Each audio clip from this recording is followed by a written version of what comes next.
Ler não significa nada. Ler não significa que você é um intelectual. Se você lê em excesso, também isso não ajuda. Você quer entender por que eu estou falando essas coisas? Então vem comigo. Esse aqui é o meu canal, Ricardo Malaquias, onde eu discuto os livros, o que eu tenho aprendido nessa minha vida de estudos e quero compartilhar isso com vocês, fazendo algumas resenhas e alguns comentários de livros que eu tenho lido. Hoje, o livro é esse aqui, A Vida Intelectual de Satyendra. O que ele fala aqui? Ele fala de algumas coisas sobre o que é essa vida intelectual e o que você precisa para ser bem sucedido nela. Satyendra foi um monge francês que viveu ali no início do século XX e ele escreveu isso numa retomada de estudos que a igreja estava tendo no momento, não vou entrar em detalhe aqui. Claro que por ele ser monge, a linguagem do livro é uma linguagem muito relacionada com a verdade espiritual ou a verdade da Igreja Católica. Apesar disso, eu não sou muito religioso, mas mesmo se você desconsiderando essa parte, tem muita coisa importante aqui que ele escreve que serve para todos os campos do saber e todos os campos do que ele chama a vida intelectual. Pois bem, vamos começar então com a primeira pergunta que eu me fiz. O que é e o que não é essa vida intelectual? O que não é uma vida de leitura, uma vida distante, uma vida olhada para o passado, só estudando clássicos, nem uma vida isolada. Isso não é uma vida de intelectual. Essa imagem que a gente faz, poxa, quem é o intelectual? Aquele cara que estuda, que lê muito, que está desconectado eventualmente com a realidade. Não é isso o intelectual. A vida intelectual é a vida de alguém que procura a verdade. E aqui no caso ele fala a verdade, um tema talvez mais espiritual, mas ele dá uma abrangência muito maior. A verdade é tudo aquilo que a gente entende da realidade. Então viver numa mentira seria muito ruim. Então a vida intelectual é entender o que seria essa verdade.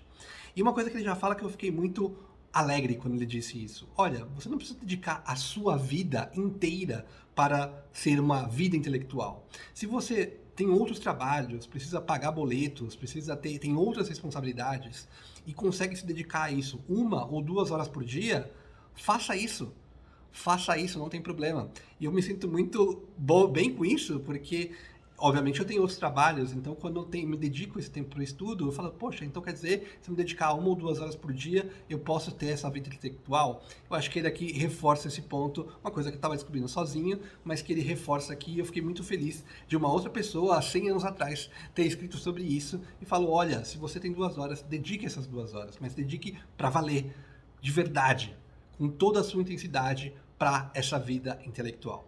Então essa é a primeira pergunta que eu me fiz e que ele também responde em alguns capítulos aqui, o que é e o que não é a vida intelectual. Mas por que, então, essa vida intelectual faz sentido? Eu li aqui 3 temas que eu falo assim, por que essa vida intelectual pode ser importante, pode ser interessante. Uma coisa é para servir a humanidade como um todo. Uma vez que você descubra a realidade, descubra a verdade, você pode ajudar outras pessoas e você mesmo, a sua família, a enxergar outras coisas que até então estavam obscuras. Segundo ponto, para se conectar com outras pessoas, se conectar com a realidade, se conectar consigo mesmo, para entender aquilo que está acontecendo. Essa é a importância da vida intelectual.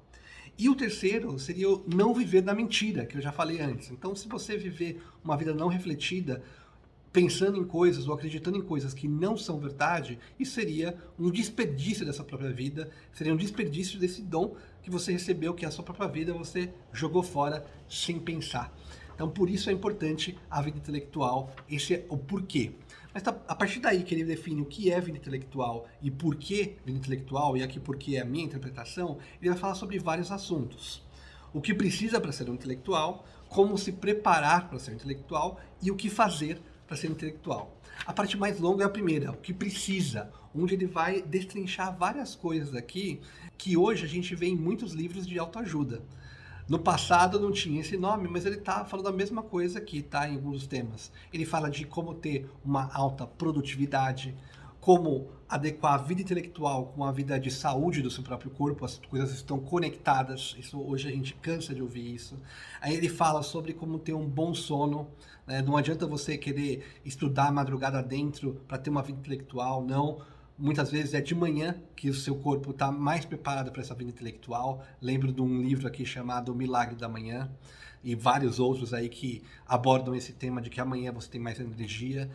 Então são várias dicas que ele vai colocando aqui de como se preparar para essa vida intelectual, que vai desde a saúde do seu próprio corpo, como você ter o seu sono bem controlado e como você estudar melhor, como você se conectar com outras pessoas, como você se conectar com outros intelectuais, trocarem ideias. Então ele fala algumas coisas. Vou destacar alguns temas aqui que para mim chamaram mais atenção.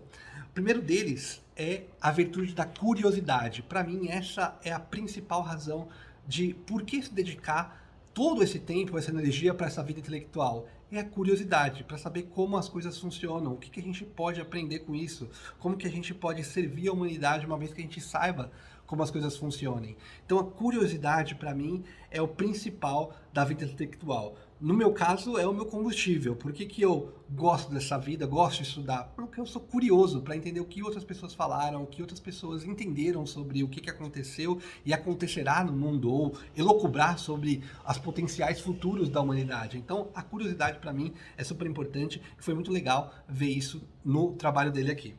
Outra coisa que eu destaco aqui é sobre o campo de trabalho. Tá? Ele fala do generalista e do especialista, que também é uma coisa que me toca muito. Por eu ter feito uma faculdade de física e engenharia, muitas pessoas acabam se fechando em um certo quadrado do conhecimento. Fala, ó, só conheço isso, eu não quero conhecer mais. E ele fala justamente aqui o contrário.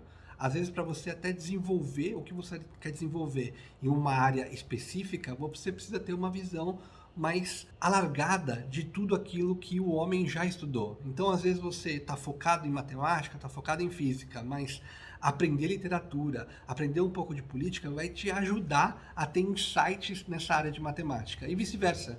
Então, essa coisa de ficar super focado e não ler nenhum livro sobre outro assunto que não aquele que você escolheu é muito ruim. Que é uma coisa que também que eu acredito muito, tanto é que por isso eu tenho lido livros de diferentes tipos e não só livros técnicos de física, matemática, que seria a minha paixão inicial, mas que hoje eu diria que nem é a principal delas. Então esse é o primeiro ponto que ele fala aqui do campo de trabalho. O segundo ponto também que mexeu comigo foi o ponto de não se empolgar com o avanço rápido que você faz em alguns campos.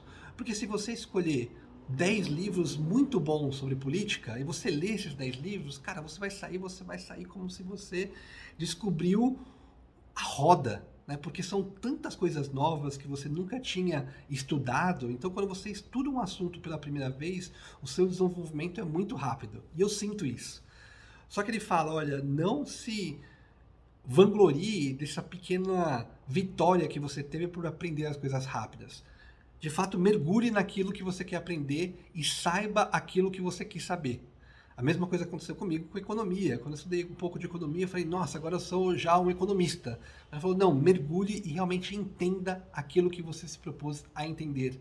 E é muito fácil isso, você ir pulando de galho em galho, eu tenho esse problema. Vou lá ler economia, aprendi bastante, passo para o próximo. Vou ler sobre liberalismo, aprendi bastante, passo para o próximo. Porque o sentimento que eu tenho quando eu faço isso é que eu estou aprendendo pra caramba. E esse sentimento é verdade. Mas a vida intelectual, ela não para por aí. A vida intelectual ela tem que ir adiante, tem que ser profunda. Isso não significa que é só isso. Eu já falei do o especialista versus generalista, mas você tem que ir profundo, de fato aprender aquilo que você se propôs.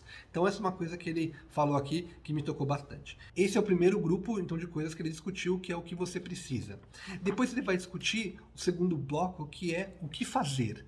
E aqui o principal que ele vai discutir é a leitura. Então a principal mensagem que ele manda aqui é leia pouco. Opa, então peraí. Eu comecei essa história intelectual, achei que o negócio era sobre livros, esse canal é sobre livros, então como é que você está sugerindo a ler pouco? Então o pouco e muito aqui que ele coloca é um pouco discutível, não fala assim quantos livros você tem que ler, etc. Mas o que está por trás dessa ideia é que a leitura não pode ser uma compulsão.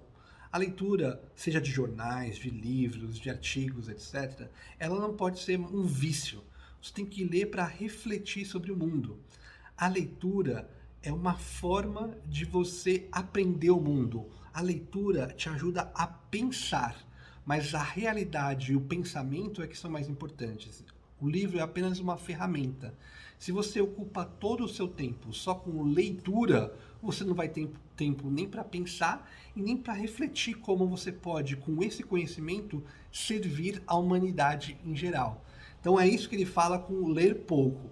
Tem uns que têm 2 horas por dia, tem outros que vão ter 10 horas por dia. Então isso depende de como você conseguiu estruturar a sua vida. Mas o ponto principal é não torne a leitura como um vício.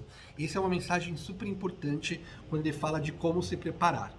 Depois ele vai falar um pouco de a memória e das notas, que eu acho que aqui são detalhes mais práticos, que eu não vou entrar muito em detalhe, tanto é que alguns eu nem concordo tanto assim.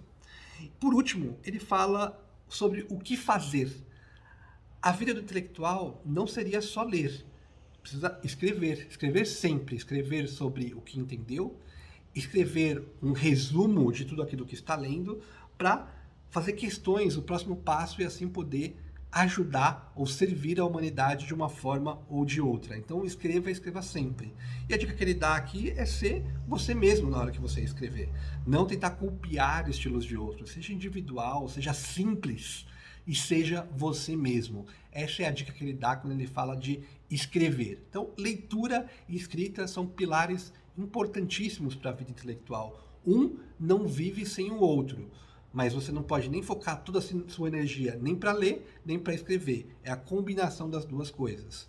Lembrando, isso aqui são ferramentas para você pensar, porque é no pensamento e na realidade que a vida intelectual vai acontecer. A vida intelectual não é algo desconectado da realidade, que você vai para uma montanha, num chalé e ficar sozinho para sempre. E qual a mensagem final que ele deixa, uma vez que ele discutiu o que é, o que não é a vida intelectual, por que a vida intelectual pode ser interessante para algumas pessoas, o que se precisa, como se preparar e o que fazer na vida intelectual, ele vai para o último ponto, que é como que isso se conecta. Então, a vida intelectual não é uma vida se desconectar das pessoas, pelo contrário, é uma vida de se conectar com as pessoas. E para se conectar, você tem que entender o que está dentro de você.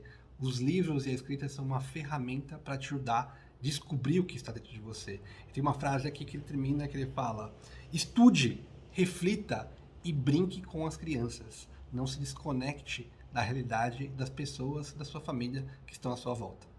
É isso, achei bem legal a leitura, recomendo essa para quem estiver interessado em dedicar parte da sua vida, que seja 1 ou 2 horas por dia, mas de verdade, com toda a sua energia, para essa vida intelectual.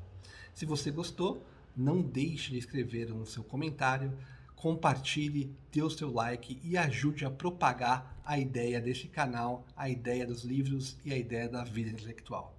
Muito obrigado e até mais!